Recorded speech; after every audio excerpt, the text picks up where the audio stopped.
ꯑꯍꯥꯟꯕꯃꯛꯇꯗ channel ꯑꯁꯤꯒꯤ ꯃꯥꯏꯀꯩꯗꯒꯤ ꯃꯌꯥꯝꯕꯨ ꯇꯔꯥꯝꯅ ꯑꯣꯛꯆꯔꯤ. ꯉꯁꯤꯁꯨ ꯌꯥꯝꯅ ꯅꯨꯡꯉꯥꯏꯔꯕ ꯍꯣꯔꯜ ꯁ꯭ꯇꯣꯔꯤ ꯑꯃ ꯃꯌꯥꯝꯒꯤꯗꯃꯛꯇ ꯄꯨꯗꯨꯅ ꯂꯥꯛꯆꯔꯤ. ꯋꯥꯔꯤ ꯑꯁꯤꯒꯤ ꯃꯃꯤꯡꯅ ꯏꯄꯨꯒꯤ ꯁꯣꯔꯥꯠ. ꯋꯥꯔꯤ ꯑꯁꯤꯕꯨ ꯏꯕꯤꯔꯛꯄꯅ AMIT ꯀꯨꯃꯥꯔ ꯍꯨꯏꯗ꯭ꯔꯣꯝꯕ. ꯆꯦꯅꯦꯜ ꯑꯁꯤꯗ ꯋꯥꯔꯤ ꯍꯥꯞꯄꯤꯅꯤꯡꯕ ꯏꯆꯤꯜ ꯏꯅꯥꯎ ꯌꯥꯎꯔꯤꯒꯁꯨ ꯑꯩꯈꯣꯏꯒꯤ ꯃꯊꯛꯇ ꯍꯥꯞꯆꯔꯤꯕ WhatsApp ꯅꯝꯕꯔ ꯑꯁꯤꯗ ꯄꯥꯎ ꯐꯥꯎꯕꯤꯔꯛꯇꯨꯅ ꯋꯥꯔꯤꯁꯤꯡ ꯑꯗꯨ ꯍꯥꯞꯄꯤꯕ ꯌꯥꯒꯅꯤ. ꯑꯗꯨꯗꯤ ꯃꯌꯥꯝ ꯋꯥꯔꯤ ꯑꯁꯤ ꯀꯔꯤ ꯀꯝꯗꯧꯕꯒꯦ ꯍꯥꯏꯕꯗꯣ ꯃꯌꯥꯝ ꯄꯨꯟꯅ ꯑꯃꯨꯛ ꯇꯥꯃꯤꯟꯅꯔꯁꯤ. ꯋꯥꯔꯤ ꯑꯁꯤ ꯇꯥꯔꯕ ꯃꯇꯨꯡꯗ ꯃꯌꯥꯝꯅ ꯀꯃꯦꯟ ꯕꯣꯛꯁꯇ ꯑꯗꯣꯝꯒꯤ ꯃꯣꯠ ꯑꯃꯃꯝꯇ ꯐꯣꯡꯗꯣꯛꯄꯤꯔꯝꯃꯣ. ꯁꯟꯖꯨ ꯉꯁꯤꯗꯤ ꯋꯥꯈꯜꯗꯣ ꯌꯥꯝꯅ ꯆꯔꯥꯡꯅꯅ ꯊꯣꯔꯛꯏ. ꯉꯔꯥꯡ ꯃꯍꯥꯛꯀꯤ ꯃꯃꯥꯟꯅꯕ ꯅꯤꯈꯤꯜꯒ ꯍꯥꯏꯅꯈꯤꯕꯒꯤ ꯃꯇꯨꯡ ꯏꯟꯅ ꯉꯁꯤꯁꯤ ꯃꯈꯣꯏ ꯑꯅꯤ ꯄ꯭ꯂꯥꯟ ꯑꯃꯗꯤ ꯁꯥꯟꯅꯕꯅꯤ. ꯑꯗꯨꯕꯨ ꯉꯁꯤ ꯅꯣꯡꯉꯥꯜꯂꯛꯄꯗꯒꯤ ꯃꯍꯥꯛꯀꯤ ꯃꯔꯨꯞ ꯑꯗꯨꯒꯤ ꯐꯣꯟ ꯑꯗꯨ ꯁ꯭ꯋꯤꯆ ꯑꯣꯐ ꯂꯩꯈ꯭ꯔꯤ. ꯄꯥꯎ ꯀꯔꯤꯒꯨꯝꯕ ꯑꯃꯠꯇ ꯐꯥꯎꯅꯈꯤꯗ꯭ꯔꯤ. ꯃꯁꯤꯅ ꯃꯔꯝ ꯑꯣꯏꯔꯒ ꯁꯟꯖꯨ ꯅꯤꯡꯖꯤꯡ ꯃꯥꯡꯖꯤꯡꯗꯅ ꯂꯩꯔꯤ. ꯑꯁꯨꯝꯅ ꯕ꯭ꯔꯁ ꯇꯧꯕ ꯂꯣꯏꯔꯒ ꯂꯩꯔꯤꯉꯩꯗꯁꯨ ꯃꯍꯥꯛꯀꯤ ꯃꯃꯥꯅ ꯑꯁꯨꯝꯅ ꯍꯪꯂꯛꯄꯗ ꯈꯨꯝꯐꯝꯗꯤ ꯈꯪꯂꯝꯗ꯭ꯔꯤ. ꯕꯤꯃꯣꯂꯥ, ꯏꯕꯨꯡꯉꯣ, ꯅꯪꯕꯨ ꯅꯤꯈꯤꯜ ꯍꯣꯏꯗ ꯆꯠꯅꯤ ꯍꯥꯏꯗꯥꯏꯅꯦ?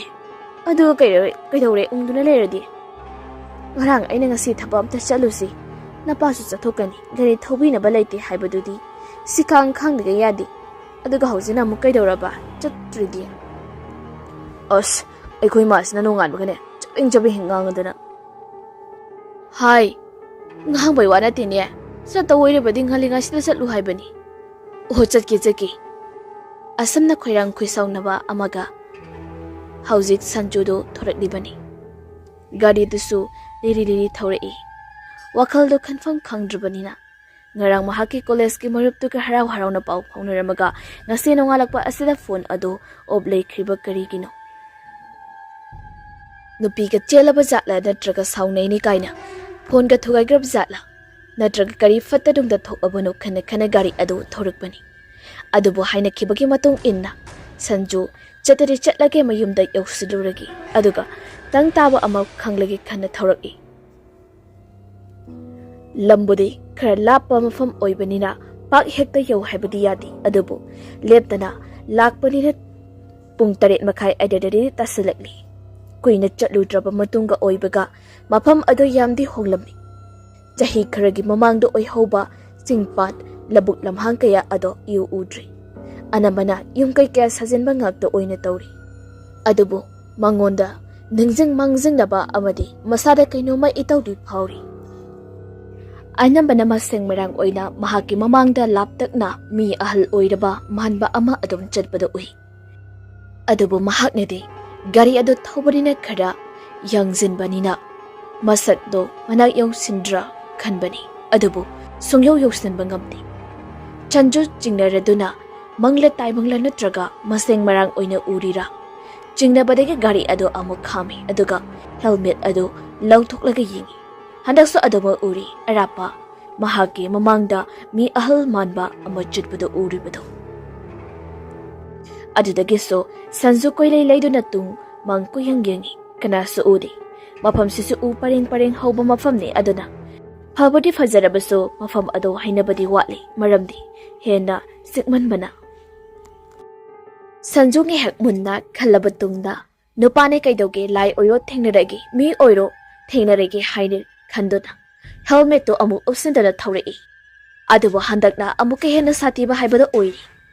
ꯃꯤ ꯑꯗꯨꯗꯤ ꯀꯌꯥ ꯃꯌꯦꯛ ꯁꯦꯡꯅ ꯎꯈꯤꯗ꯭ꯔꯤ. ꯑꯗꯨꯕꯨ ꯀꯗꯣꯝꯗꯒꯤꯅꯣ ꯈꯪꯗꯕ ꯚꯥꯞꯅꯔ ꯋꯥꯈꯜꯅꯔ ꯒ꯭ꯌꯥꯟ ꯇꯥꯗꯕ ꯃꯑꯣꯡꯗ ꯑꯍꯜ ꯑꯃꯈꯛꯅ ꯅꯥꯍꯦꯕ ꯑꯃꯗꯤ ꯌꯥꯝꯅ ꯋꯥꯅ ꯋꯥ ꯉꯥꯡꯕꯗꯨ ꯇꯥꯏ.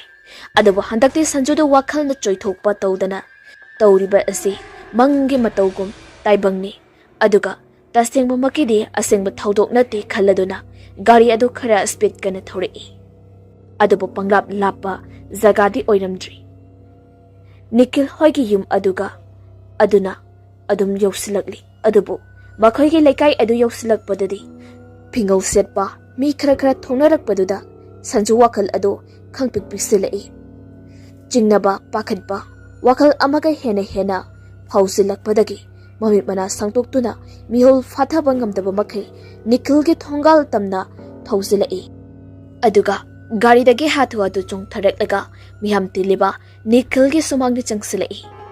ꯑꯗꯨꯕꯨ ꯁꯨꯃꯥꯡ ꯑꯗꯨꯗ ꯃꯄꯨ ꯂꯩꯈꯤꯗꯕꯒꯤ ꯅꯤꯈꯤꯜ ꯑꯗꯨ ꯐꯤꯉꯧ ꯁꯦꯠꯇꯨꯅ ꯀꯞꯇꯨꯅ ꯂꯩꯔꯝꯕꯗ ꯎꯔꯤ. Madu ubada pukning hena nungsirakpa amadi mamanaba aduki matau adu ubada khangba ngamdruduna mamit o mapi irat jelai. Mahak lakpa ubada Nikhildo mapi taitholagang nokfet torega marup adubo loksanba thorai. Masigi matungdagidi khangli matau karamna mapu leikhidabano aduga Nikhil su kamdauna phone adu yakhidabano haibase makoi anigi plan adu kairi. Sanjusu lak chiluraba kaubanina deba karma thabai ingkhang yauba tari aduna yumda phone tawduna haidokraba matungda hauzik imung asida sanjusu leiri pot loiruri somang somandau khandana pasam sari mahi marang taunari adubo numidang yachaklakpa matam oibadagidi anambana loina hanakri aduba hauzikti khare khazik naksinba mi khakta khak lehauri. Sanjusu mahake marup ado pukning nungai thoknanaba hotnazai adubo hekta mangamlakti. Numidang so mapanda chawkri ama thaduna famda wari sanarei. Nikhilna ngarangdo ipudo khangudana sort pungkale torokpani aduga yumda mi ka amta sulaiti imaga aiga kaktani leiba. Emergency oirina aina aigi phone du dagini hanjin babada call tawna batawani ado Jio ge hona be plan lo silak paira research tawro plan loidore ado ngang du leiba hanjin kakthatlaga ne tawro so ado ngang leibani judai si ayu kadai dagi mi hol do khangde hol adu langri aduna dum yakidri. Sanju ado kamai dawrege adum yadribo phone do ka bungnadi engan bane ado yaro herami hoise aduna doiri kona ama leira lori aina paisa khara putho duini adui wadi asamna wari sanaringai imongdagi Nikhildo mamana gauki aduna sankri hausiti sanju mathanta mantok mayai asida chokri dumaga famduna le mathantani tawfam su khangdruduna phone adu puthoraklega meet bahurai puksiksi adubu khanghaudana mahaki matungda leiriba phak mayam aduki marekta khara banglauda turaki madura sanjudo khangpre khangna onthorei adubu phaksing aduso munni yengi ngihak aduga tapna changsinduna amuk hogali. Sanju karisu khanjaludi hanagumna phone adu yengi adubu amukso ikoidana tunglomda sorosoro tawba khonjel amana mi ama changlakpa manba adu sanjuna tai. Ahanbadadi Nikhil oiraboy khale adubu la iba maongduda sungyaw yorokdaba asidadi Sanju phone metlamadagi fat onthorei adubu kanasu leiramdi. Sanju handakti swai lawi ngasai ayuk lakpadagi hauzik phawbada tawriba sahum kaya asida chingnarei karinobadi tawri khalli adubu mi asi anak yawba imongdina asigumba kharisu taw tabani amuksu khandoi adubu handakti mafam aduda leithokdri. Konglei thone imungda changlei aduga imungda famduna leiriba mahaki matau amaso mama aduda yamna haifam khangdaba sakpham amaga loinana yenglakpa aduda atei aduso ngaksanai adubu hena imung mahi langgadra khanduna karimata tamdana losilaga thamgri. Asanda numisigi ahingsimasu haukri asti tawgadaba numit kharanida ngairabani. Sanju luna tinaba mamanaba oirubai aduk leiraba haibaduni adubu asiba amagi deba karma tawgadauribanina karigumba chatnaron kaibu thodokhradi adumak thoklani haibasi mahaknasu jingnarabani aduna maram oiraga matam khudingda chiksinjai adubu kanana tamba ngamgani haibadumakni. Ngasidi naha mayam tawduna chawkri karnad amadi phak awatpa kharasu leikaigi marup thampham adudagi laururi yasanglakpa oirakpanina naha ataidusu mahi hanakri adubu loirakpada Sanju amadi Nikhil makoi ani khaktamakta hekta tahui matam aduda tanja aduda Sanjuna asumna haizai bai ipudu yamnasu ahal nati yam thajade edi. Nikhil aisuni bai ado kanana khangni si haiduni aboktusu yamna ngana leikidi aduga ma sodom ngali mapok phataba oibajalo moiba aboksu phataba ꯑꯗꯨꯒ ꯃꯏꯁꯨ ꯈꯔ ꯀꯟꯕ ꯍꯥꯏꯗꯨꯅꯤ ꯍꯥꯏꯗꯤ ꯁꯟꯖꯨꯗ ꯄꯨꯛꯅꯤꯡ ꯂꯨꯞꯁꯅ ꯍꯪꯂꯛꯏ ꯃꯗꯨꯗ ꯅꯤꯈꯤꯜꯁꯨ ꯋꯥꯔꯤ ꯇꯧꯔꯛꯏ ꯑꯗꯨꯕꯨ ꯃꯥꯟꯇꯣꯞ ꯈꯜꯂꯤꯕ ꯑꯃꯗꯤ ꯁꯪꯒꯣꯏꯅ ꯂꯨꯝꯖꯤꯜꯂꯕ ꯁꯨꯃꯥꯡꯅꯤꯅ ꯑꯀꯣꯏꯕꯗꯤ ꯃꯉꯥꯜ ꯀꯌꯥ ꯆꯪꯗꯕꯗꯒꯤ ꯄꯨꯡꯃꯝꯗꯤ ꯃꯝꯂꯕꯅꯤ ꯑꯗꯨꯕꯨ ꯅꯣꯡꯖꯥꯕꯤꯒꯤ ꯃꯉꯥꯜ ꯑꯗꯨꯅ ꯃꯄꯥꯟꯂꯣꯝꯗ ꯈꯖꯤꯛ ꯈꯖꯤꯛ ꯃꯉꯥꯜ ꯐꯪꯉꯤꯕ ꯑꯗꯨꯒꯤ ꯃꯔꯛꯇ ꯍꯩꯂꯩ ꯆꯥꯂꯨꯛ ꯀꯠꯊꯣꯛꯏꯕ ꯄꯜꯂꯤ ꯅꯥꯀꯜ ꯑꯗꯨꯗꯒꯤ ꯃꯃꯤ ꯁꯥꯃꯤ ꯑꯣꯏꯅ ꯑꯍꯜ ꯑꯃꯒꯤ ꯐꯤꯕꯝꯗ ꯇꯞꯅ ꯂꯩꯊꯣꯔꯛꯏ ꯑꯗꯨꯒ ꯃꯈꯣꯡ ꯂꯩꯕꯥꯛ ꯇꯥꯗꯅ ꯁꯨꯔꯨ ꯁꯨꯔꯨ ꯆꯤꯡꯕꯒꯤ ꯃꯑꯣꯡ ꯑꯃꯒꯨꯝꯅ ꯁꯪꯒꯣꯏ ꯃꯔꯨꯝ ꯑꯗꯨꯗ ꯆꯪꯈ꯭ꯔꯤ ꯃꯗꯨ ꯍꯥꯏꯐꯦꯠꯇꯤ ꯁꯟꯖꯨꯅ ꯎꯍꯧꯔꯤꯕꯅꯤ ꯑꯗꯨꯕꯨ ꯅꯤꯈꯤꯜꯒꯤ ꯋꯥꯔꯤ ꯑꯗꯨ ꯇꯥꯅꯤꯡꯕꯅ ꯇꯨꯃꯤꯟꯅ ꯂꯩꯍꯣꯏ ꯃꯥꯏ ꯍꯥꯏꯗꯅ ꯅꯤꯈꯤꯜꯅ ꯁꯨꯃꯥꯏꯅ ꯇꯧꯔꯒ ꯑꯕꯣꯛꯇꯨꯁꯨ ꯂꯩꯈꯤꯗꯕꯅꯤ ꯑꯗꯨꯒꯤ ꯂꯩꯃꯅ ꯏꯄꯨꯁꯨ ꯑꯗꯨꯝ ꯋꯥꯈꯜ ꯂꯩꯅꯥꯗ ꯅꯥꯔꯛꯂꯕꯅꯤ ꯑꯗꯣ ꯃꯤ ꯐꯠꯇꯕꯁꯦ ꯊꯥꯏꯅꯁꯨ ꯑꯗꯨꯝ ꯂꯩꯕꯖꯥꯠꯅꯤ ꯃꯆꯦ ꯐꯪꯍꯧꯗ꯭ꯔꯦꯅ ꯃꯅꯥꯎꯅꯨꯄꯤꯕꯨ ꯂꯧꯁꯤꯜꯂꯤ ꯑꯗꯨꯒ ꯃꯆꯦꯗꯨꯅ ꯑꯃꯨꯛ ꯁꯥꯞ ꯇꯧꯁꯤꯜꯂꯤ ꯕꯤꯔꯥꯅꯤ ꯃꯣꯏꯁꯨ ꯁꯟꯖꯨꯅ ꯍꯥꯏꯔꯛꯄꯅꯤ ꯑꯩꯒꯤ ꯑꯣꯏꯕ ꯃꯤ ꯑꯣꯏꯕꯩꯅꯦ ꯑꯗꯨ ꯀꯜꯂꯕꯅꯤ ꯑꯗꯣ ꯃꯇꯝꯗꯨꯗꯗꯤ ꯏꯄꯨꯗꯨꯁꯨ ꯃꯊꯣꯡꯗꯤ ꯈꯔ ꯆꯥꯗꯕꯖꯥꯠꯅꯤ ꯏꯕꯣꯛꯀꯤ ꯃꯆꯦꯗꯨꯕꯨ ꯀꯣꯏꯅꯔꯒ ꯆꯦꯜꯁꯤ ꯌꯥꯗꯦꯅꯕꯨ ꯃꯅꯥꯎꯅꯨꯄꯤ ꯑꯕꯣꯛꯁꯦ ꯑꯣꯏꯅ ꯄꯨꯔꯒ ꯂꯥꯛꯄꯅꯤ ꯑꯗꯨꯗꯤ ꯑꯕꯣꯛ ꯑꯍꯜꯗꯨꯅ ꯆꯥꯛꯇꯅꯅꯦ ꯁꯥꯞ ꯇꯧꯕꯖꯥꯠꯅꯤ ꯑꯁꯨꯝꯅ ꯉꯥꯏꯍꯥꯛꯁꯨ ꯃꯁꯤꯒꯤ ꯋꯥꯔꯤ ꯑꯁꯤꯗ ꯃꯈꯣꯏ ꯑꯅꯤꯗꯨ ꯅꯣꯛꯏ ꯑꯗꯨꯕꯨ ꯃꯈꯣꯏꯅ ꯁꯥꯟꯅꯔꯤꯕ ꯋꯥꯔꯤ ꯑꯁꯤꯗꯤ ꯁꯪꯒꯣꯏ ꯃꯔꯨꯝ ꯑꯗꯨꯗꯒꯤ ꯑꯃꯨꯕ ꯑꯗꯨꯅ ꯇꯞꯅ ꯂꯩꯃꯥꯏꯗ ꯁꯟ ꯁꯥꯗꯨꯅ ꯁꯤꯠꯂꯒ ꯆꯪꯁꯤꯜꯂꯛꯏ ꯑꯗꯨꯒ ꯇꯨꯂꯁꯤꯕꯣꯡ ꯃꯔꯨꯝ ꯑꯗꯨꯗ ꯆꯪꯈ꯭ꯔꯤ ꯃꯇꯝ ꯑꯁꯤꯗꯗꯤ ꯁꯟꯖꯨ ꯑꯗꯨ ꯃꯌꯦꯛ ꯁꯦꯡꯅ ꯎꯍꯧꯕꯗꯒꯤ ꯍꯥꯏꯁ ꯍꯥꯏꯔꯒ ꯃꯅꯤꯡ ꯐꯠ ꯍꯜꯂꯤ ꯅꯤꯈꯤꯜꯁꯨ ꯀꯩꯗꯧꯔꯒꯦ ꯍꯥꯏꯗꯨꯅ ꯃꯅꯤꯡꯗ ꯐꯠ ꯑꯣꯟꯊꯣꯔꯛꯇꯨꯅ ꯌꯦꯡꯉꯤ ꯃꯇꯝ ꯑꯗꯨꯗ ꯇꯨꯂꯁꯤꯕꯣꯡ ꯃꯔꯨꯝ ꯑꯗꯨꯗ ꯑꯃꯨꯕ ꯑꯃꯈꯛ ꯂꯦꯞꯇꯨꯅ ꯂꯩꯕꯗꯣ ꯃꯈꯣꯏ ꯑꯅꯤꯃꯛ ꯎꯔꯤ ꯃꯇꯝ ꯑꯗꯨꯗ ꯐꯅ ꯍꯥꯏꯗꯨꯅꯁꯨ ꯃꯈꯣꯏ ꯑꯅꯤꯃꯛ ꯈꯪꯄ꯭ꯔꯦꯛ ꯈꯪꯉꯤ ꯆꯞ ꯌꯨꯡꯉꯤ ꯁꯟꯖꯨꯗꯤ ꯉꯔꯥꯡ ꯅꯍꯥꯟꯁꯨ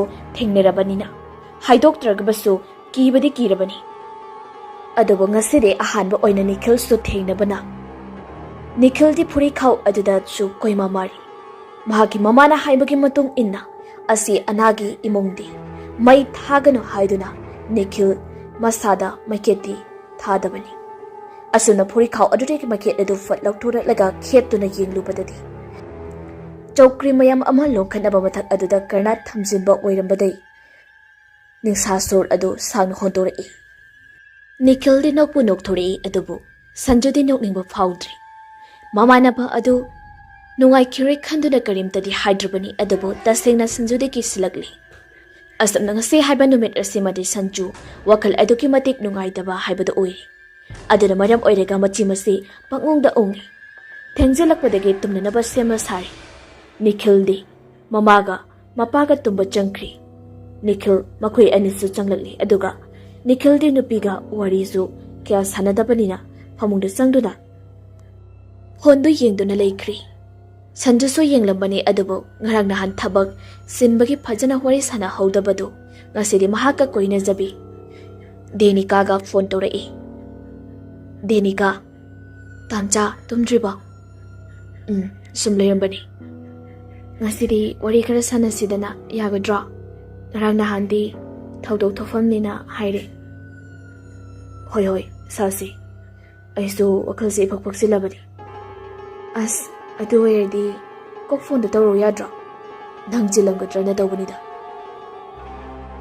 ꯆꯤꯟꯗꯤꯉꯣ ꯑꯁꯨꯝꯅ ꯍꯥꯏꯔꯛꯄꯗꯒꯤ ꯁꯟꯖꯨꯗꯨ ꯑꯀꯤꯕ ꯅꯨꯡꯉꯥꯏꯇꯕ ꯂꯣꯏꯅ ꯉꯥꯏꯍꯥꯛꯇꯪ ꯑꯁꯤꯗ ꯀꯥꯎꯊꯣꯛꯂꯨꯗꯨꯅ ꯃꯄꯥꯟꯗ ꯋꯥꯔꯤ ꯁꯥꯟꯅꯅꯕ ꯃꯑꯣꯡ ꯃꯥꯡꯒꯣꯟꯗ ꯊꯣꯔꯛꯏ ꯑꯗꯨꯕꯨ ꯁꯨꯃꯥꯡ ꯍꯦꯛ ꯌꯧꯕꯗꯗꯤ ꯑꯃꯨꯛꯁꯨ ꯈꯪꯅꯤꯡ ꯍꯦꯛ ꯅꯤꯡꯁꯤꯡꯂꯛꯇꯨꯅ ꯏꯃꯨꯡꯗ ꯍꯟꯖꯤꯟꯒꯦ ꯇꯧꯏ ꯑꯗꯨꯕꯨ ꯃꯃꯥꯟꯅꯕꯒꯤ ꯃꯃꯥꯡꯗ ꯌꯥꯝꯅ ꯀꯤꯒꯟꯕ ꯑꯃꯗꯤ ꯁꯥꯟꯅꯗꯣꯏꯕ ꯋꯥꯔꯤꯁꯤꯁꯨ ꯃꯍꯥꯛꯀꯤ ꯀꯣꯏꯅꯕꯤꯒ ꯑꯣꯏꯕꯅꯤꯅ ꯆꯪꯂꯔꯣꯏꯒꯦꯗ ꯈꯟꯇꯣꯔꯛꯏ ꯃꯄꯥꯟꯁꯤꯗ ꯑꯗꯨꯝ ꯁꯥꯟꯅꯔꯒꯤ ꯅꯨꯄꯥꯅꯕꯨ ꯑꯗꯨ ꯈꯟꯗꯣꯛꯇꯨꯅ ꯂꯩ ꯆꯧꯀ꯭ꯔꯤ ꯑꯃꯗ ꯐꯝꯗꯨꯅ ꯙꯦꯅꯤꯀꯥꯅ ꯇꯥꯝꯆꯥ ꯑꯗꯣ ꯅꯪꯅ ꯉꯔꯥꯡ ꯅꯍꯥꯟ ꯀꯩꯅꯣꯝꯃ ꯏꯇꯧ ꯇꯧꯋꯦ ꯍꯥꯏꯔꯝꯃꯤꯗꯣ ꯀꯩꯗꯧꯔꯒꯦ ꯀꯩꯁꯨ ꯅꯠꯇꯦꯗ ꯁꯨꯝ ꯑꯁꯤ ꯑꯅꯥ ꯊꯣꯛꯄ ꯏꯃꯨꯡꯅꯤꯅꯅꯦ ꯀꯩꯅꯣꯝꯃ ꯏꯇꯧ ꯇꯧꯕ ꯑꯗꯨꯒꯤꯅꯤ ꯀꯩꯗꯧꯔꯤꯅꯣ ꯍꯥꯏꯁꯦ ꯃꯨꯠꯊꯧ ꯂꯩꯔꯣ ꯑꯁ ꯑꯗꯨꯃꯥꯏꯅꯒ ꯇꯧꯕꯗꯣ ꯇꯝꯅꯩ ꯍꯥꯏꯅꯕꯅꯤ ꯑꯁ ꯑꯗꯨꯃꯛꯀ ꯅꯠꯇꯦꯗ ꯀꯩꯁꯨ ꯅꯠꯇꯦꯕ ꯑꯩꯅ ꯁꯨꯝ ꯍꯦꯟꯖꯤꯟꯕꯅꯅꯤ Asam na Sanju nupigi mamangdadi kidaba saduna asumnadi haidoki adubu tasingbagidi kitikirumdi tawrabani aduga tanjasidasu may muthatinaba haiduna thongjin mapanda yanthaduna thamliba leten adu khap khap tawrai adubu masni Sanju ubanati ngayak asamna khaplambadagi leiringai musin buba makut amana laten adugi manganda thoraktuna may adu muthatkri aduga tapna mangon aduda kumtharei tanjadura Sanju amasung Denika do warina nungairakpadagi kuina unadre haidana video call tawrai ngehakti makoi ani amana amaki saktamda yingduna nungaina awanungai phongdoknari lapnana leibagi awabasu tamnari adubu khanghaudana Denika gi momon tawromba maithong adu sat hanjinki duga Sanju da munna yinglai Sanju kaidawrage miyang adubo kiye duma yinglakano ngaiko nangna leiringai sumangdo adu natro mai amate he thandrabro thandiye kaidawrage kadam leiti ha Sanju hadakti Denika gi matau aduda soilawi Saukridang hathaduna phamlamba adu fathaugalai aduga kaidawrabona hangai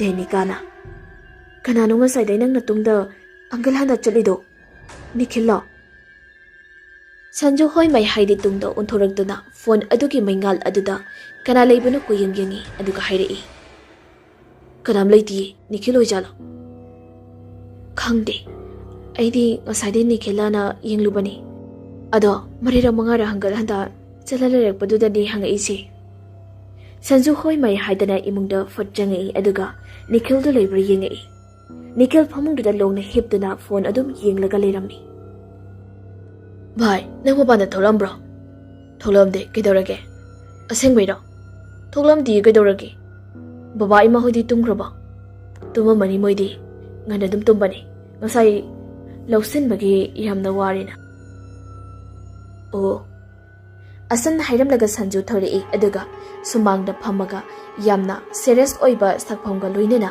asamna Denika da hairei aiwa matangge ngaside nang muna tawko Nikhil ho imungse kaino mi tawre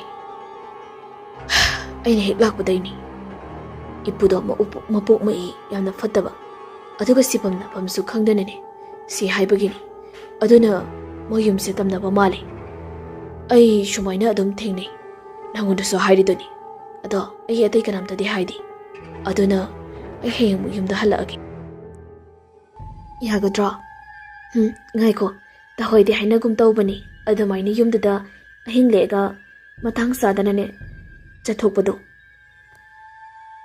adu oiraso ai henglagi ai sida leiraga ngarok toi male as pakhangda su khangi asamna hainaringai imungdai achauba pukhamgumba ama tagibai makol tabada makoi animak khangprek khangi tumin makoi animak imungda yengli adubu imungdagi Nikhilna hawdok amabu tanthorapagi khonjal adu tabada wakal kharadi tapthari adubu Denika na asumna yamna tapthan hairei tamcha aisu nungaiti ado nang nupani wakal kharasu chawtho amaromda luna tinaba namanabani nongnini humni laiminaraga thoram daida chatlegi hairegal halakpado yamna fajaroi yamna lana khankhini amina tasingna nangna emergency ama leireboidi yaba adusu natabanina nangundi hena fajadaba tawgani aduna imungda sango ibani warisu kaya sanakigumse jeksina layu nasada makhet thaganuko asumna fajana hairakpadagi Sanjuchu wakal kharidi ingthai khanjanana leiramba adusu Denikana leita hanbagumna tawbadagi Sanju wakal muna khali aduga maduna farani khanduna ibungdu changlakli aduga tumna basam sakri adubu loibanadi hena mathi phunglai haiduni tumkhraba matungni ahing nongyai matung oigani chekmuk karigumba makul amta thokdaba tanjani adubu Sanjudi hanagumna makeup tholakpa matam haibado hek oiruri honduda pung kaya taragi yinglubani pung amadi khare heli Nikhildi nungaina tumli adubo Sanju tani hek kaina amu tumthaba yadri. Asomna lairingai yamna tappa maninglomdagi zinga mathakta git namlakpagi makhuldu tarai. Matam aduda Sanju amuka hena mamitto sanglai. Manakung adusu thangatuna tari. Asum makhol ado makhoigi ka adu yaurakli. Ka adugi zinga mathakta akoibadu chetlamlaba matungda makhoini hek hibliba mapa aduda dang tawduna laikri. Aduga zinga dusu haiphet kutharai. Mathakta nitharakpagi madu ka asda thaliba candle asina uribani. Adubu maram sunglai leitana candle adusu ka asida nungsina liriri silakpagumna khablak laba matungda fatmutkri. Sanju swai lawi amuksu tawribado khalladuna kimalakpadagi phaijupna makuk phawba yawna khumjinduna manungda leiri. Takti sorado mapi honduna lei. Khaidawrabano mapanda karimata khangdri. Adubu yamna tapna jinga mathakta leiriba karino khangdaba adu tapna phaklang lomda sinthaраktuna candle thaliba manak aduda leptuna leikraba male. Madudagi candle adu mutkibagi makhol adu tarai. Matam asida Sanju hena kiri. Kiringai mathak asida candle manakta leirambadagi tapna phamung tamna changsalai. Sanju phaijup manungi sagatpagiga loinana phi kamdana humang mapi kari. Kibanasu thak nikli. Asum changsalakuna kangthol aduda kham thengna lepkhri. Loinana kangkhal adusu tapna haidoraklaga pakthaраklaga manamdo suchut namlai. Sanju kibana hemanbadagi phaijup manung aduda Nikhilbu masa nomduna haudorai adubu hawgatlu yadri. Ngak hanjin tawrambadagi Nikhil su phaijup manung aduda mamai adu changsalakuna kaidawrage hanglakpadadi Nikhil gi saktam adu ubadagi Sanju amukka hena lauraklaga phaijup adu khangai haidorai. Nikhil saru pola ngakta oiramli. Adubu mapalda phaijup mathakta leiramliba asina saru sayang yaudaba mamai mamit menman tadaba ama maya kathoktuna yengduna leirami. Madu ubada amuka hena kana laurai. Asumna lauruba asidagidi Sanjudo mika khangthok thorai. Mamai mamikadu humang ngaktani oiramlibasi. Ka asida su Nikhildi heplamdri. Maramdi thengli numit thorakli. Sanjudo source thabet honduna hauzik mang adubu kamdawbado mang mandi taibang thorakpadawna fawi khanduna phamlaga leiri Sanjudo. Mapandasu ahal laman khara laknarakpa mali aduga Nikhil su irujaba loirega imungda sanglai. Nikhilna bhai nangsu luzaruro thengrani nang ngarang thengna tumbaduda hawdokpidrabani. Sanjudi kemta khumdana phamduna leiri aduga Nikhildi mingsal mamang aduda kanna onsili. Sanju hausi wakhal phumbangneri. Karinungi imung asida lakcharubanu haibadu yori. Adubu upai leitraduna lengdana adumak leibada haiduni. Asamna unglega phamungdagi hekkum tharekpaga mingsalda tariba Nikhilgi saktam aduda yamna kiningai oibada nokfet tawba mamun minok ama tawsilai. Adubu asengbakidi Nikhildo masam kana hatlibani. Madu ubada Sanjudo mamito khangsing singlaktuna mudna yenglaktuna mataw aduba kurai. Matam asidadi haujikta uramba sakpam adu mangkri. Sanju masisu mahaki marup asida haidoktri. Asti numika oibanina haiduna mahaksu wakhal pumbase kaukthokli. Aduga miyam sutin ba hauraknabanina mahaksu adumna thabak tawrumdaba mateng pangduna leiri. Adubu Sanjugi mamiti amadi manakungda mi atopana thengnaba ngamdaba kaya amatari uri.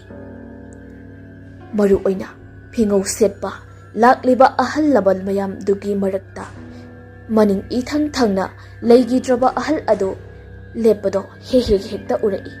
Aduga mahaki khonjaldu makhoigi marak adudagi murum ngangbusu tarai.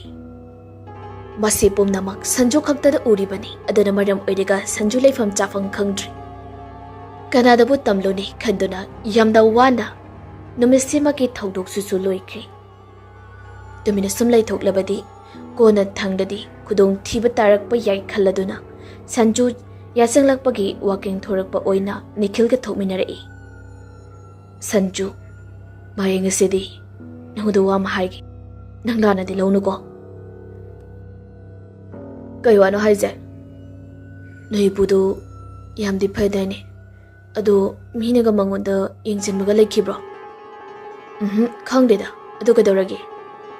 ꯁꯨꯝ ꯑꯩꯁꯦ ꯃꯪꯑꯣꯏ ꯌꯥꯍꯧꯏ ꯑꯃꯨꯛ ꯎꯏ꯫ ꯅꯤꯈꯤꯜꯗꯣ ꯅꯣꯛꯐꯦꯠ ꯇꯧꯏ ꯑꯗꯨꯒ ꯆꯠꯂꯝꯕꯗꯒꯤ ꯆꯞ ꯂꯦꯞꯄꯤ꯫ ꯁꯟꯖꯨꯁꯨ ꯌꯥꯝꯅ ꯉꯛꯅ ꯌꯦꯡꯂꯛꯏ꯫ ꯅꯤꯈꯤꯜ, ꯎꯕꯅꯤ, ꯑꯩꯁꯨ ꯑꯗꯨꯝ ꯎꯏ꯫ ꯃꯥꯁꯦ ꯑꯍꯜꯁꯤꯡꯅꯁꯨ ꯍꯥꯏ, ꯁꯤꯈ꯭ꯔꯕ ꯃꯤꯒꯤ ꯀꯔꯃ ꯂꯣꯏꯗ꯭ꯔꯤ ꯐꯥꯎꯕ ꯃꯥꯒꯤ ꯊꯋꯥꯏꯗꯨꯅꯅꯦ ꯑꯩꯈꯣꯏ ꯏꯔꯛꯇ ꯑꯗꯨꯝ ꯂꯩꯒꯅꯤ ꯍꯥꯏꯕꯁꯦ꯫ ꯑꯗꯨꯒꯤꯁꯨ ꯃꯊꯛꯇ ꯏꯄꯨꯗꯣ ꯑꯩꯈꯣꯏꯅ ꯍꯥꯏꯗꯣꯛꯇꯕꯩ ꯋꯥꯅꯤ, ꯃꯉꯣꯟꯗ ꯁꯥꯞ ꯁꯣꯜꯂꯝꯕꯗꯨꯅ ꯉꯥꯛꯊꯣꯛꯅꯅꯕ ꯍꯣꯠꯅꯕꯗ ꯀꯩꯅꯣ ꯃꯍꯩ ꯌꯥꯝꯅ ꯁꯥꯟꯅꯔꯝꯕꯅꯤ, ꯑꯗꯨꯅꯁꯨꯅꯤ꯫ ꯑꯩꯁꯨ ꯑꯗꯨꯝ ꯎꯏꯗ, ꯃꯪꯗ ꯈꯛꯇ ꯅꯠꯇ꯭ꯔꯁꯨ ꯑꯅꯝꯕ ꯃꯇꯝꯗ ꯏꯄꯨꯗꯣ ꯎꯏ, ꯊꯦꯡꯅꯩ꯫ ꯃꯍꯥꯛꯅ ꯑꯁꯨꯝꯅ ꯍꯥꯏꯗꯣꯔꯛꯄ ꯑꯁꯤꯗꯗꯤ ꯁꯟꯖꯨꯗꯨ ꯂꯋꯥꯏ ꯂꯨꯇꯣꯟ ꯁꯥꯠꯂꯤ꯫ ꯀꯔꯤꯅꯣ ꯏꯃꯨꯡꯁꯤꯗ ꯇꯧꯔꯤꯕꯁꯦ ꯈꯜꯂꯤ, ꯑꯗꯨꯕꯨ ꯅꯤꯈꯤꯜꯗ ꯌꯥꯝꯅ ꯊꯧꯁꯥꯗꯅ ꯈꯨꯝꯗꯣꯔꯛꯄ ꯑꯁꯤꯗꯅ ꯅꯤꯈꯤꯜꯗ ꯑꯃꯨꯛꯁꯨ ꯋꯥꯔꯧꯕ ꯄꯣꯛꯂꯛꯏ꯫ ꯃꯔꯝꯗꯤ ꯀꯩꯗꯧꯕꯒꯤ ꯃꯍꯥꯛꯅ ꯑꯁꯤꯒꯨꯝꯕ ꯑꯁꯤ ꯍꯥꯏꯗ꯭ꯔꯤꯕꯅꯣ ꯍꯥꯏꯅ꯫ ꯑꯁꯨꯝꯅ ꯑꯁꯤ ꯂꯣꯏꯈꯤꯕꯒꯤ ꯑꯍꯤꯡꯁꯤꯃꯗꯤ ꯁꯟꯖꯨ ꯅꯤꯈꯤꯜꯗ ꯋꯥꯔꯧꯕ ꯈꯤꯇꯪ ꯂꯩꯕꯅ ꯃꯍꯥꯛ ꯃꯊꯟꯇꯃꯛ ꯐꯝꯗꯨꯅ ꯂꯩ꯫ ꯃꯤꯀꯨꯞ ꯑꯁꯤꯗꯒꯤꯗꯤ ꯅꯤꯈꯤꯜꯁꯨ ꯁꯑꯣꯡ ꯁꯕꯥꯜ ꯃꯑꯣꯡ ꯃꯇꯧ ꯑꯃ ꯏꯇꯧ ꯇꯧꯏ꯫ ꯑꯗꯨꯅ ꯑꯃꯨꯛꯀ ꯍꯦꯟꯅ ꯁꯟꯖꯨꯗꯨ ꯍꯩꯅꯗ꯭ꯔꯤ꯫ ꯑꯃꯨꯛꯁꯨ ꯍꯦꯛ ꯇꯟꯖꯥ ꯆꯥꯗꯅ ꯁꯟꯖꯨꯗꯨ ꯈꯣꯡ ꯍꯥꯝꯅꯤꯡꯂꯛꯏ꯫ ꯑꯗꯨꯅ ꯃꯔꯝ ꯑꯣꯏꯔꯒ ꯁꯟꯖꯨꯗꯨ ꯃꯅꯤꯡꯂꯣꯝꯗ ꯊꯣꯛꯂꯛꯏ꯫ ꯑꯇꯩ ꯏꯃꯨꯡꯒꯤ ꯃꯤꯗꯤ ꯇꯨꯃꯤꯟꯅ ꯃꯥꯒꯤ ꯇꯧꯐꯝ ꯊꯣꯛꯄ ꯇꯧꯗꯨꯅ ꯂꯩꯔꯤ꯫ ꯁꯟꯖꯨꯁꯨ ꯇꯣꯏꯂꯦꯠꯇ ꯆꯪꯂꯛꯇꯨꯅ ꯐꯣꯟ ꯑꯗꯨ ꯁꯨꯝ ꯌꯦꯡꯗꯨꯅ ꯂꯩ꯫ ꯋꯥꯈꯜꯗꯤ ꯎꯡꯂꯕꯅꯤ ꯐꯣꯟ ꯌꯦꯡꯂꯤ ꯍꯥꯏꯕꯩ ꯋꯥꯅꯤ, ꯑꯗꯨꯕꯨ ꯑꯃꯨꯔꯛ ꯑꯅꯤꯔꯛ ꯇꯣꯏꯂꯦꯠꯀꯤ ꯊꯣꯡ ꯑꯗꯨꯗ ꯗꯪ ꯊꯤꯜꯂꯛꯄꯗ ꯈꯪꯄ꯭ꯔꯦꯛ ꯈꯪꯏ꯫ ꯈꯪꯄ꯭ꯔꯦꯛ ꯈꯪꯕ ꯑꯗꯨꯗ ꯐꯣꯟ ꯑꯗꯨ ꯕꯛꯀꯦꯠꯇ ꯇꯥꯁꯤꯟꯈ꯭ꯔꯤ꯫ ꯐꯣꯟ ꯑꯗꯨ ꯂꯧꯈꯠꯇꯨꯅ ꯌꯦꯡꯕꯗꯗꯤ ꯒ꯭ꯌꯥꯟ ꯃꯦꯟ ꯑꯃ ꯇꯥꯗ꯭ꯔꯤ꯫ ꯑꯁ, ꯐꯣꯟꯁꯤꯅ ꯃꯔꯣꯟ ꯑꯃ꯫ ꯑꯗꯨꯒ ꯃꯄꯥꯟꯗꯒꯤ ꯅꯤꯈꯤꯜꯅ ꯀꯧꯔꯛꯏ, ꯚꯥꯏ ꯂꯣꯏꯁꯤꯜꯂꯣ, ꯑꯩ ꯑꯃꯨꯛ ꯆꯪꯒꯦ꯫ ꯑꯗꯨꯕꯨ ꯅꯪ ꯐꯖꯅ ꯀꯧꯔꯛꯑꯣ ꯌꯥꯗ꯭ꯔꯣ? ꯐꯣꯟꯒ ꯏꯁꯤꯡꯗ ꯂꯣꯏꯅ ꯇꯥꯈ꯭ꯔꯤ꯫ ꯑꯁ, ꯇꯣꯏꯂꯦꯠ ꯆꯪꯕꯗ ꯐꯣꯟꯗꯣ ꯄꯨꯁꯟꯒꯅꯨ ꯌꯥꯗ꯭ꯔꯣ? ꯁꯟꯖꯨ, ꯑꯁ, ꯅꯝꯕꯅ ꯆꯠꯇ꯭ꯔꯦ꯫ ꯑꯁꯨꯝꯅ ꯁꯟꯖꯨ ꯐꯣꯟ ꯑꯗꯨ ꯀꯣꯏꯃꯦꯠ ꯃꯦꯠꯇꯨꯅ ꯌꯦꯡꯕꯅꯤ, ꯑꯗꯨꯕꯨ ꯄꯥꯛ ꯍꯦꯛ ꯌꯥꯗ꯭ꯔꯤ꯫ ꯌꯥꯗ꯭ꯔꯤꯉꯩ ꯃꯔꯦꯛ ꯑꯁꯤꯗ ꯈꯪꯍꯧꯗꯅ ꯑꯃꯨꯛꯇ ꯎꯗ꯭ꯔꯤꯕ ꯃꯑꯣꯡꯗ ꯂꯩꯈꯤꯗ꯭ꯔꯕ ꯏꯄꯨ ꯑꯗꯨꯒꯤ ꯁꯛꯇꯝ ꯑꯗꯨ ꯐꯠ ꯆꯣꯡꯊꯣꯔꯛꯏ꯫ ꯃꯇꯝ ꯑꯗꯨꯗ ꯁꯟꯖꯨꯗꯣ ꯈꯪꯄ꯭ꯔꯦꯛ ꯈꯪꯅ ꯐꯣꯟ ꯑꯗꯨ ꯂꯣꯛꯁꯠ ꯇꯧꯁꯤꯜꯂꯤ꯫ ꯁꯣꯔ ꯃꯄꯤꯗꯣ ꯀꯟꯅ ꯍꯣꯜꯂꯤ꯫ ꯀꯔꯤꯅ ꯍꯧꯖꯤꯛꯇ ꯎꯈꯤꯕꯗꯣ ꯍꯥꯏꯅ ꯄꯥꯈꯠꯅ ꯐꯝꯂꯤ꯫ ꯃꯄꯥꯟꯗꯅ ꯅꯤꯈꯤꯜꯅ ꯊꯣꯔꯛꯑꯣ ꯍꯥꯏꯅ ꯍꯟꯖꯤꯟ ꯀꯧꯔꯤ꯫ ꯁꯟꯖꯨ ꯐꯣꯟ ꯑꯗꯨ ꯂꯣꯛ ꯍꯥꯡꯕ ꯉꯝꯗ꯭ꯔꯤ꯫ ꯑꯗꯨꯒ ꯁꯣꯝꯗꯅ ꯅꯤꯈꯤꯜꯅ ꯒ꯭ꯔꯤ ꯇꯛꯄ ꯍꯦꯟꯖꯤꯜꯂꯛꯄꯗꯒꯤ ꯁꯟꯖꯨꯗꯣ ꯊꯣꯡ ꯑꯗꯨ ꯍꯥꯡꯇꯣꯛꯏ꯫ ꯊꯣꯡ ꯍꯦꯛ ꯍꯥꯡꯗꯣꯛꯄꯒ ꯉꯁꯥꯏ ꯃꯈꯩ ꯃꯉꯣꯟꯗ ꯀꯧꯔꯛꯏꯕ ꯑꯗꯨ ꯅꯤꯈꯤꯜ ꯑꯣꯏꯔꯝꯗ꯭ꯔꯤ꯫ ꯅꯤꯈꯤꯜꯒꯤ ꯃꯄꯥ ꯖꯤꯕꯣꯟ ꯑꯣꯏꯗꯨꯅ ꯂꯩꯔꯝꯂꯤ꯫ ꯁꯟꯖꯨ ꯖꯤꯕꯟꯗ ꯌꯥꯝꯅ ꯃꯨꯟꯅ ꯌꯦꯡꯉꯤ꯫ ꯖꯤꯕꯟꯁꯨ ꯀꯩꯗꯧꯔꯕꯅꯣ ꯈꯟꯅ ꯇꯣꯏꯂꯦꯠꯇ ꯆꯪꯈ꯭ꯔꯤ꯫ ꯁꯟꯖꯨ ꯐꯣꯟ ꯑꯗꯨ ꯄꯥꯏꯗꯨꯅ ꯀꯥ ꯇꯝꯅ ꯆꯪꯂꯛꯏ꯫ ꯀꯥ ꯑꯗꯨꯗ ꯐꯃꯨꯡꯗꯨꯗ ꯅꯤꯈꯤꯜꯗꯤ ꯍꯤꯞꯇꯨꯅ ꯂꯩꯔꯝꯃꯤ꯫ ꯐꯃꯨꯡ ꯑꯗꯨꯗ ꯐꯝꯊꯔꯒ ꯐꯣꯟ ꯑꯗꯨ ꯂꯣꯛꯇꯤ ꯍꯥꯡꯗꯅ ꯃꯨꯟꯅ ꯌꯦꯡꯗꯨꯅ ꯂꯩꯕ ꯑꯗꯨꯗ ꯅꯤꯈꯤꯜꯅ ꯍꯪꯂꯛꯏ, ꯀꯩꯗꯧꯔꯒꯦ? ꯅꯪ ꯐꯣꯟ ꯌꯥꯗ꯭ꯔꯕꯣ?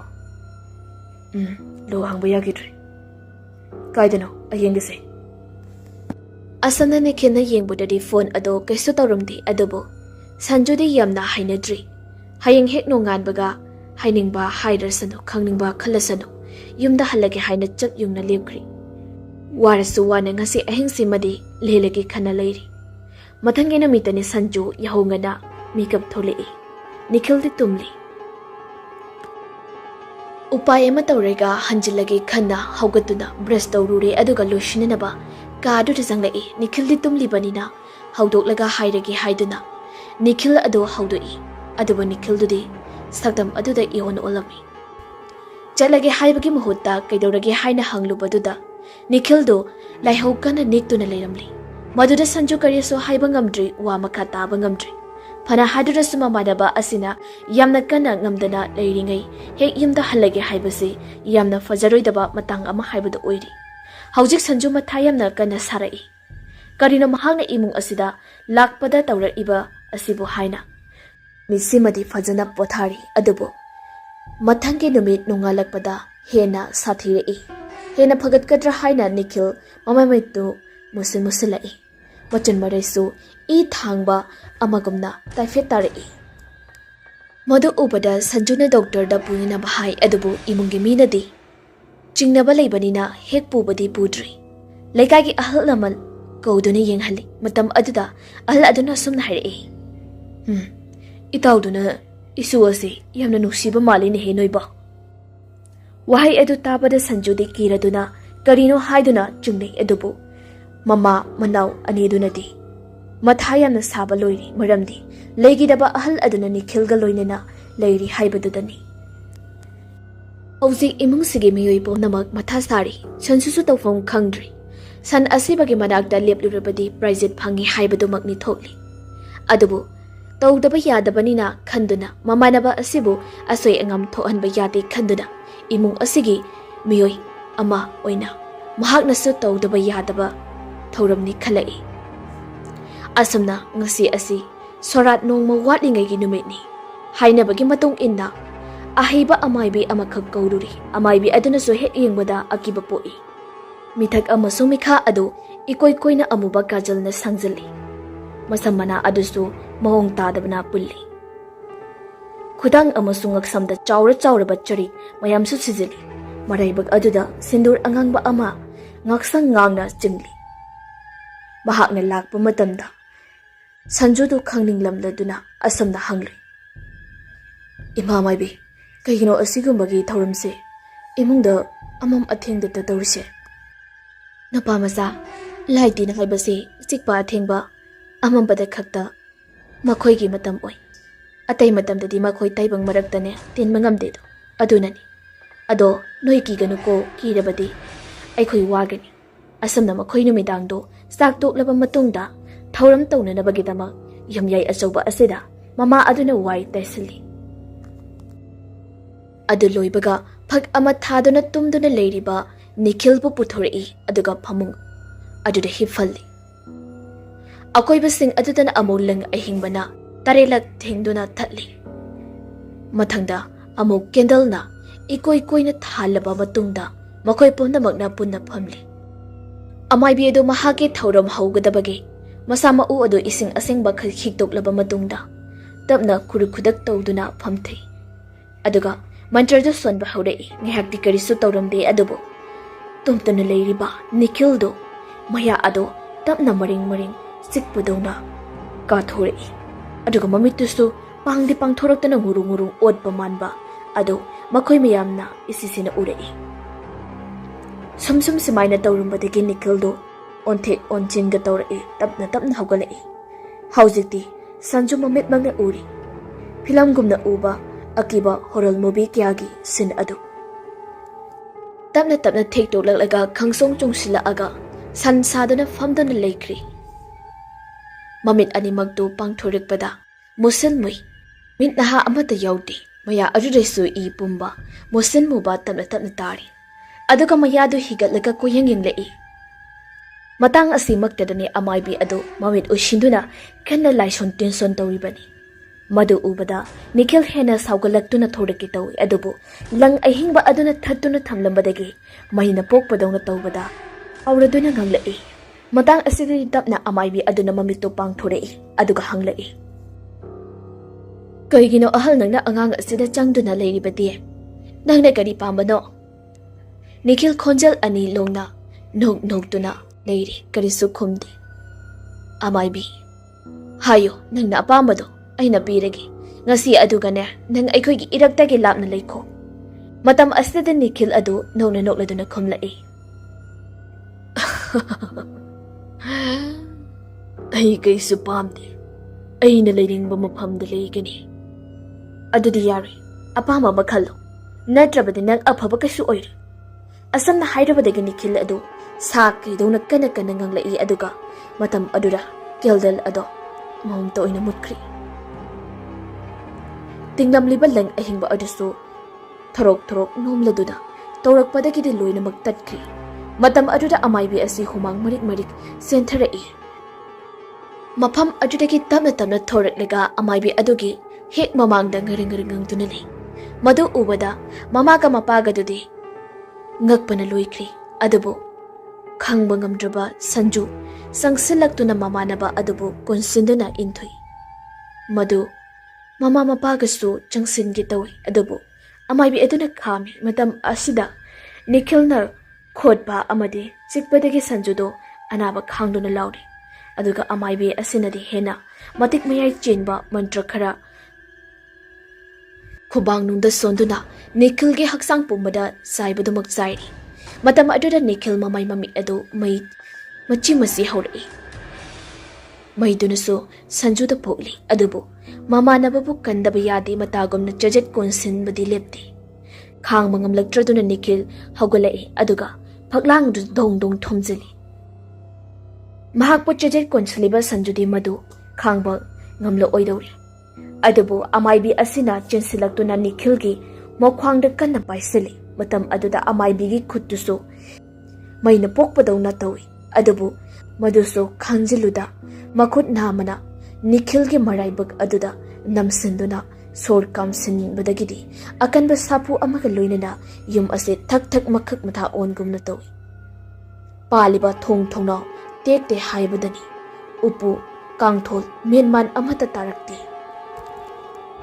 ꯀꯣꯟꯅꯊꯪꯗ ꯑꯃꯥꯏꯕꯤ ꯑꯗꯨꯒꯤ ꯈ꯭ꯋꯥꯡꯆꯦꯠ ꯑꯣꯏꯔꯤꯕ ꯐꯤ ꯑꯗꯨꯅ ꯂꯧꯊꯣꯔꯛꯇꯨꯅ ꯅꯤꯈꯤꯜꯒꯤ ꯃꯈꯨꯠ ꯑꯅꯤꯃꯛꯇꯨ ꯃꯁꯥꯒ ꯄꯥꯅꯅ ꯀꯤꯁꯤꯜꯂꯤ꯫ ꯃꯇꯝ ꯑꯗꯨꯗꯗꯤ ꯁꯟꯖꯨꯁꯨ ꯃꯈꯥꯗ ꯂꯦꯛꯊꯔꯛꯂꯤ꯫ ꯅꯤꯈꯤꯜꯗꯤ ꯁꯥꯀꯩꯗ ꯐꯤꯔꯤꯡ ꯐꯤꯔꯤꯡ ꯆꯣꯡꯗꯨꯅ ꯅꯣꯡꯕꯗꯧꯅ ꯃꯈꯥꯗ ꯑꯣꯜꯂꯤ꯫ ꯃꯃꯥꯒ ꯃꯄꯥꯒꯗꯨ ꯀꯞꯅ ꯀꯞꯂꯗꯨꯅ ꯃꯆꯥꯒꯤ ꯃꯇꯧ ꯑꯗꯨ ꯌꯦꯡꯂꯤ꯫ ꯑꯁꯨꯝꯅ ꯉꯥꯏꯍꯥꯛ ꯇꯧꯔꯝꯂꯒ ꯅꯤꯈꯤꯜꯒꯤ ꯍꯛꯆꯥꯡ ꯑꯗꯨꯗꯤ ꯃꯩꯅ ꯕꯪ ꯕꯪ ꯀꯥꯕꯗꯧꯅ ꯇꯧꯕ ꯃꯅꯤꯟ ꯑꯃꯈꯛ ꯄꯥꯏꯊꯣꯛꯈ꯭ꯔꯤ꯫ ꯃꯇꯝ ꯑꯁꯤꯗ ꯃꯨꯠꯂꯨꯔꯕ ꯀꯦꯟꯗꯜꯁꯤꯡ ꯑꯗꯨ ꯃꯁꯥ ꯃꯊꯟꯇ ꯉꯥꯜꯂꯛꯏ꯫ ꯅꯤꯈꯤꯜꯒꯤ ꯁꯛꯐꯝꯁꯨ ꯇꯞꯅ ꯇꯞꯅ ꯃꯌꯦꯛ ꯁꯦꯡꯅ ꯃꯀꯥ ꯂꯥꯝꯊꯣꯔꯛꯏ꯫ ꯃꯗꯨ ꯎꯕꯗ ꯃꯃꯥꯒ ꯃꯄꯥꯒꯗꯤ ꯆꯪꯁꯤꯟꯗꯨꯅ ꯃꯆꯥꯕꯨ ꯄꯨꯟꯗꯨꯅ ꯀꯞꯆꯩ꯫ ꯅꯤꯈꯤꯜꯁꯨ ꯋꯥꯔꯨꯕꯒꯤ ꯅꯥꯔꯨꯕꯒꯤ ꯀꯞꯂꯤ ꯑꯗꯨꯕꯨ ꯁꯟꯖꯨꯗꯤ ꯃꯁꯥ ꯃꯎꯗꯨ ꯂꯦꯡꯕ ꯏꯉꯝ ꯉꯝꯗꯅ ꯐꯛꯂꯥꯡ ꯑꯗꯨꯗ ꯉꯥꯊꯗꯨꯅ ꯃꯈꯣꯏꯒꯤ ꯃꯇꯧ ꯑꯗꯨꯕꯨ ꯌꯦꯡꯗꯨꯅ ꯅꯣꯛꯆꯔꯤ꯫ ꯑꯃꯥꯏꯕꯤ ꯑꯁꯤꯁꯨ ꯃꯈꯨꯠ ꯃꯁꯥ ꯑꯗꯨ ꯄꯣꯈꯥꯏꯔꯕꯅꯤ ꯑꯗꯨꯅ ꯋꯥꯈꯜ ꯅꯨꯡꯉꯥꯏꯇꯅ ꯐꯝꯗꯨꯅ ꯂꯩꯔꯤ꯫ ꯃꯇꯧ ꯑꯁꯨꯝꯅ ꯑꯍꯤꯡ ꯑꯁꯤꯗ ꯑꯍꯜ ꯑꯗꯨꯒꯤ ꯏꯃꯨꯡ ꯑꯁꯤꯗ ꯅꯩꯗꯨꯅ ꯂꯩꯔꯝꯕ ꯐꯠꯇ꯭ꯔꯕ ꯊꯋꯥꯏ ꯑꯗꯨ ꯃꯐꯝ ꯑꯁꯤꯗꯒꯤ ꯃꯥꯡꯈ꯭ꯔꯤ ꯆꯠꯈ꯭ꯔꯤ꯫ ꯁꯣꯔꯥꯠꯁꯨ ꯃꯇꯤꯛ ꯆꯥꯅ ꯃꯑꯣꯡ ꯇꯥꯅ ꯁꯣꯜꯂꯤ꯫ ꯃꯔꯨꯞ ꯑꯅꯤꯁꯤꯁꯨ ꯑꯋꯥ ꯅꯨꯡꯉꯥꯏ ꯐꯣꯡꯗꯣꯛꯅꯔꯤ꯫ ꯑꯗꯨꯒ ꯊꯧꯔꯝ ꯂꯣꯏꯔꯕ ꯃꯇꯨꯡꯗ ꯁꯟꯖꯨ ꯌꯨꯝꯗ ꯍꯟꯅꯅꯕ ꯁꯦꯝ ꯁꯥꯔꯛꯂꯤ꯫ ꯅꯤꯈꯤꯜꯅ "ꯚꯥꯏ ꯅꯪ ꯌꯥꯝꯅꯁꯨ ꯋꯥꯔꯝꯃꯅꯤ꯫ ꯅꯪꯒꯤ ꯃꯇꯦꯡ ꯑꯩ ꯄꯨꯟꯁꯤꯗ ꯀꯥꯎꯔꯣꯏ꯫ ꯁꯤꯅꯤ ꯀꯩꯅꯣ ꯃꯔꯨꯞ ꯍꯥꯏꯁꯦ꯫ ꯐꯔꯦꯁꯦ ꯑꯩ ꯀꯩꯁꯨ ꯈꯟꯗꯦ꯫ ꯑꯗꯨꯝ ꯆꯦꯛꯁꯤꯟꯅ ꯂꯩꯌꯨ꯫ ꯅꯁꯥ ꯐꯅ ꯂꯩꯅꯕꯅꯦ ꯍꯣꯠꯅꯧꯀꯣ꯫ ꯑꯩꯒꯤꯗꯤ ꯀꯩꯁꯨ ꯑꯀꯥꯏꯕ ꯂꯩꯇꯦ ꯃꯤ." ꯑꯁꯨꯝꯅ ꯃꯈꯣꯏ ꯑꯅꯤ ꯀꯥꯏꯅꯔꯦ꯫ ꯁꯟꯖꯨ ꯒꯥꯔꯤ ꯊꯧꯔꯛꯂꯤ꯫ ꯅꯤꯈꯤꯜꯁꯨ ꯌꯦꯡꯗꯨꯅ ꯂꯩꯍꯧꯏ ꯑꯗꯨꯕꯨ ꯁꯟꯖꯨꯒꯤ ꯒꯥꯔꯤ ꯑꯗꯨꯗꯤ ꯈꯔ ꯊꯧꯔꯒ ꯆꯞ ꯂꯦꯞꯈ꯭ꯔꯤ꯫ ꯅꯤꯈꯤꯜ ꯄꯥꯈꯠꯅ ꯈꯨꯅꯤꯡ ꯀꯥꯡꯈꯜꯗ ꯌꯦꯡꯂꯛꯏ꯫ ꯁꯟꯖꯨ ꯒꯥꯔꯤꯗꯒꯤ ꯀꯨꯝꯊꯩ ꯑꯗꯨꯒ ꯍꯦꯜꯃꯦꯠ ꯑꯗꯨ ꯂꯧꯊꯣꯔꯛꯏ ꯑꯗꯨꯒ ꯅꯤꯈꯤꯜꯗ ꯅꯣꯛꯐꯦꯠ ꯇꯧꯅ ꯑꯃꯨꯛ ꯌꯦꯡꯂꯛꯏ꯫ ꯃꯇꯧ ꯑꯁꯨꯝꯅ ꯁꯟꯖꯨ ꯒꯥꯔꯤ ꯑꯗꯨ ꯀꯥꯈꯠꯇꯨꯅ ꯑꯃꯨꯛ ꯊꯧꯈ꯭ꯔꯤ꯫ ꯅꯤꯈꯤꯜꯁꯨ ꯃꯥꯏꯊꯣꯡ ꯃꯀꯥ ꯂꯥꯝꯅ ꯆꯪꯈ꯭ꯔꯤ ꯑꯗꯨꯕꯨ ꯁꯟꯖꯨ ꯃꯃꯤꯠ ꯅꯥꯝꯃꯗꯤ ꯉꯥꯡꯂꯤ ꯉꯥꯡꯂꯤ ꯇꯧꯔꯛꯏ꯫ ꯃꯗꯨꯒꯤ ꯃꯔꯝꯗꯨꯗꯤ ꯀꯅꯥꯅꯁꯨ ꯈꯪꯉꯔꯣꯏ ꯃꯔꯝꯗꯤ ꯒꯥꯔꯤ ꯈꯥꯝꯂꯤꯉꯩ ꯍꯦꯜꯃꯦꯠ ꯂꯧꯊꯣꯔꯛꯄ ꯑꯗꯨꯗ ꯃꯅꯥꯀꯣꯡ ꯑꯗꯨꯗ ꯃꯨꯁꯤꯟꯃꯨꯕ ꯑꯃꯈꯛꯇꯣ ꯄꯥꯏꯁꯤꯟꯈ꯭ꯔꯕꯅꯤ꯫ ꯃꯇꯥꯡ ꯑꯁꯤꯗ ꯋꯥꯔꯤ ꯑꯁꯤ ꯂꯣꯏꯖꯔꯤ꯫ ꯋꯥꯔꯤ ꯑꯁꯤ ꯄꯥꯊꯣꯛꯆꯕ ꯃꯇꯝꯗ ꯁꯣꯏꯈꯤ ꯂꯥꯟꯈꯤꯕ ꯌꯥꯎꯔꯕꯁꯨ ꯃꯌꯥꯝꯅ ꯉꯥꯛꯄꯤꯌꯨ ꯍꯥꯏꯖꯔꯤ꯫